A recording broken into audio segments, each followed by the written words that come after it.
Assalamualaikum warahmatullahi wabarakatuh. Perkenalkan, nama saya Dia Mayasari dengan NPM A1A021083, kelas 2C, dosen pengampu Bapak Dr. Muhammad Kristiawan MPD. Baiklah teman-teman, di video kali ini saya akan membahas materi tentang manajemen peserta didik. Yang pertama yaitu pengertian manajemen peserta didik.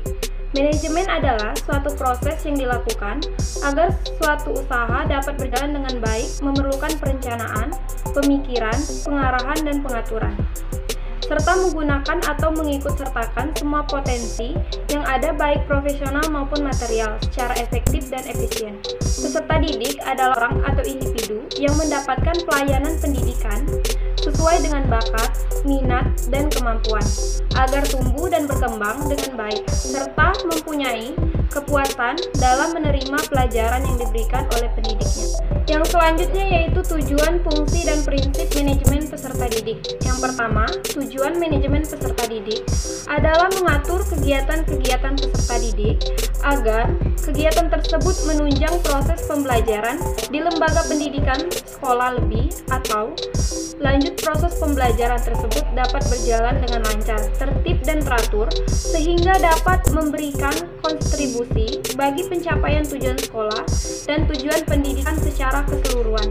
Yang kedua, fungsi manajemen peserta didik adalah sebagai wahana bagi peserta didik untuk mengembangkan diri seoptimal mungkin, baik yang berkenaan dengan segi-segi individualitasnya, segi sosial, aspirasi, kebutuhan, dan segi potensi peserta didik lainnya. C. Ruang lingkup peserta didik. Ruang lingkup manajemen peserta didik meliputi: yang pertama, analisis kebutuhan peserta didik. Langkah pertama dalam kegiatan manajemen peserta didik adalah melakukan analisis kebutuhan, yaitu penetapan siswa yang dibutuhkan oleh lembaga pendidik. Yang kedua, merekrut peserta didik.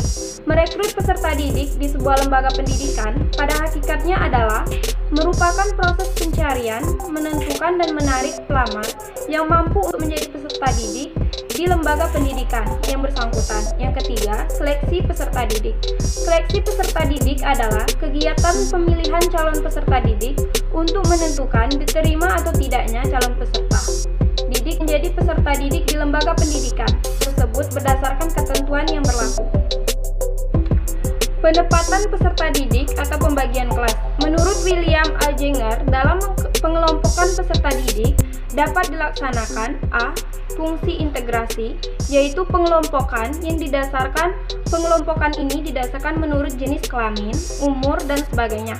Pengelompokan ini menghasilkan pembelajaran yang bersifat klasikal. B. Fungsi perbedaan, yaitu pengelompokan peserta didik didasarkan pada perbedaan-perbedaan yang ada dalam individu peserta didik, seperti minat, bakat, kemampuan, dan sebagainya. Pengelompokan ini menghasilkan pembelajaran yang bersifat individual. D. Tujuan manajemen peserta didik. Tujuan umum manajemen peserta didik adalah mengatur kegiatan-kegiatan peserta didik agar kegiatan-kegiatan tersebut menunjang proses pembelajaran di lembaga pendidikan.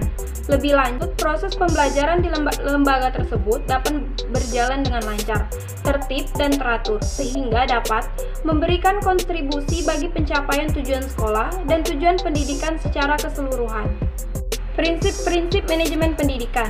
Adapun beberapa prinsip dari manajemen pendidikan antara lain: dalam mengembangkan program manajemen kepesertaan didikan, penyelenggara harus mengacu pada peraturan yang berlaku pada saat program dilaksanakan.